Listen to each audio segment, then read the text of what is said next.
কি ব্যাপার রফিক সাহেব, আপনি ফাইল জমা দেন নাই কেন? আসলে আমাকে 2 দিনের জন্য অফিস থেকে ফ্যাক্টরি ভিজিটে পাঠানো হয়েছিল। দেখেন, আপনি কোনো কজ দেখাবেন না। আমি খেয়াল করছি আপনি কোনো কিছু ঠিকঠাক মতো করতেছেন না, অফিসের অনেক ইররেসপন্সিবল কাজ করতেছেন। আপনার সমস্যাটা কি বলেন তো? ফ্যাক্টরির দোহাই দিচ্ছেন আপনি। ফ্যাক্টরি ভিজিট কি আপনি সারাক্ষণ করেন? ফ্যাক্টরির কাজ শেষ করে কি আপনি জমা দিতে পারতেন না? আপনি গত মাসে সেলস রিপোর্টও 5 দিন পরে জমা দিয়েছেন। আজকে অফিসের মিটিংটা মিস করছেন, আপনি এখন ঢুকতেছেন অফিসে, লেট করে আসছেন। এইসব করলে অফিসে থাকার কোনো দরকার নাই। আপনাদের জন্য প্রতিনিয়ত এমডি স্যারের কাছে আমার কথা শুনতে হচ্ছে। যাই হোক, এখন কাজটা শেষ করে আপনি ফাইলটা আজকের মধ্যে জমা দিবেন। আপনারা যান।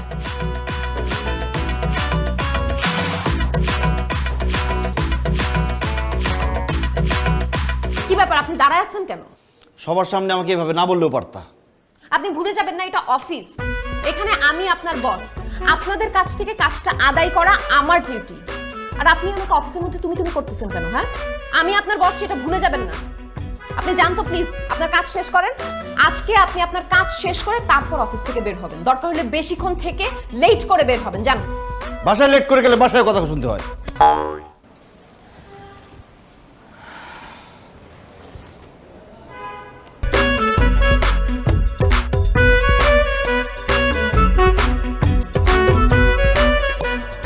অফিস থেকে বাইরে হইতে দেরি করলি কেন?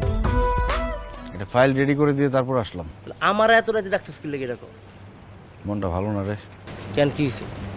আচ্ছা, তোর অফিসে কোনো চাকরির ব্যবস্থা আছে? কেন, তোর অফিসের সমস্যা কোথায়?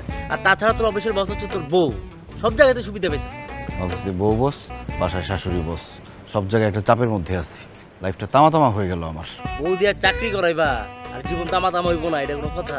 ভাবছিলাম বিয়ের পরে দুজনে একসাথে চাকরি করলে সংসারটা ভালো করবে। তাহলে ভাবিরে ক চাকরিটা ছাইরা সংসারটা গোছাইতে, তাহলে তো হয়ে গেল।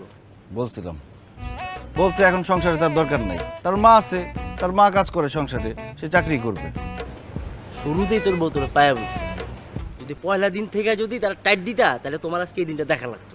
আর যেটা ভালো মন চায় ওটা করো। আর আমার অফিসে যদি কোনো নিয়োগ আসে আমি তোমার জানাবো। মেলা রাইতে তোর বাসায় যাবো। বাসায় যাইতে ইচ্ছা করে না, বাসায় যাইতে ইচ্ছা করে না, অফিসেও থাকতে ইচ্ছা করে না, সব জায়গায় আমার জেলখানা মনে হয়। কোনো একটা প্রজেক্টের কাজে যদি ঢাকার বাইরে যেতে পারতাম, কয়েকটা দিন শান্তিতে থাকতে পারতাম। ওটা পরের হিসাব, লো আমি তো নামাই দিচ্ছি। বল।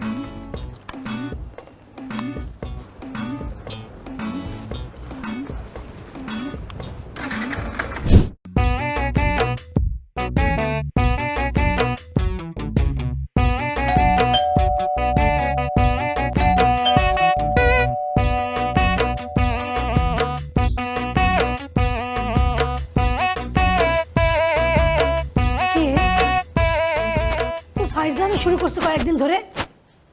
দারোয়ান বাচ্চু, এই ফকির আছে উপরে, তুমি দেখো না চোখে? ফাইজলামি শুরু করছে। দর্শি মানে এই কে কি আপনি আমার চোখ ধরছেন? এই ছাড়েন। বলেন দেখি আমি কে? আমি কি করে বলবো আপনি কি? আপনি তো আমার চোখ ধরেছেন। আন্দাজ করেন। আমার তো চেষ্টা করার দরকার নাই, আপনি আমার চোখ ধরছেন। চোখ ছাড়ান বলতেছি। আরে আন্দাজ করলেই বলতে পারবেন, বলেন আমি কে? আমি কোনো চেষ্টা করতে পারবো না। আপনি আমার চোখ ছাড়বেন নাকি লোকজন এখান থেকে মার খাওয়াবো? লোকজন ডাইকা কোনো লাভ হবে না। বিআই নেট চোখ ধরছে, সমস্যা কি? কিসের বিয়ে নাই? তোর মজা আমি দেখাইতেছি। এই তুমি কই আছো? আইসা দেখো কে জানে আমার চোখ ধরছে, আমার সাথে ফাজলামি শুরু করছে, আমার সিনেমা হানি করতেছে। জানো বাঁচাও আমারে। ওটা টুকটুনি আমার, তোর এত বড় সাহস তুই আমার বড়কে স্কুল করছিস? ইয়া আল্লাহ, আমি কারে জড়াই ধরছি? এটা তোমার বিআইন না। ফাজলামি করছ না? তোর কিসের বিয়ে নাই? লুচ্চা বেটা, আই তোর বিয়ে লাগে আমি না? না না না না, আমার ভুলে গেছে, আমার ভুলে গেছে। ওরে আল্লাহ, ওরে আল্লাহ, ওরে আল্লাহ।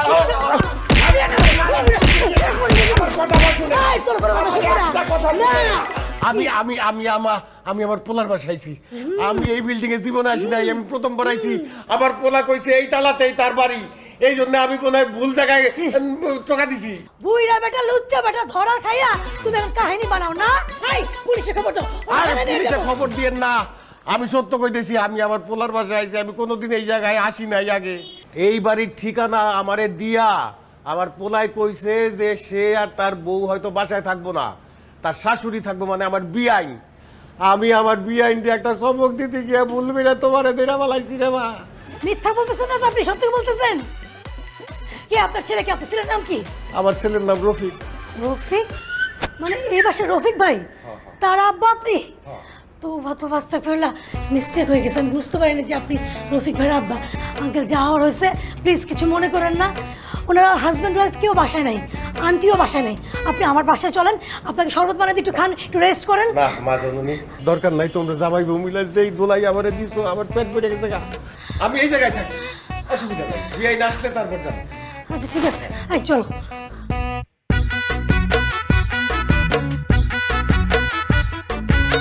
ইস, ফকির ফাকরায় দেশটা একদম ভরে গেছে। হ্যাঁ, ফকির চলে আসছে একদম সিঁড়ির মধ্যে, বৈশা বৈশা খাবারের জন্য কাঁদতেছে।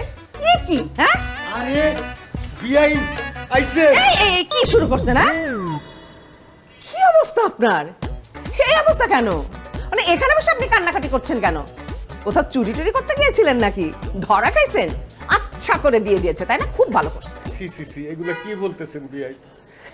আমারে তো রফিক ঠিকানা দিয়ে দিছিল এই বাড়ির, এই যে এই তালায়। এখন এই তালার কোন দরজা আপনাকে সেটা তো আমি জানি না।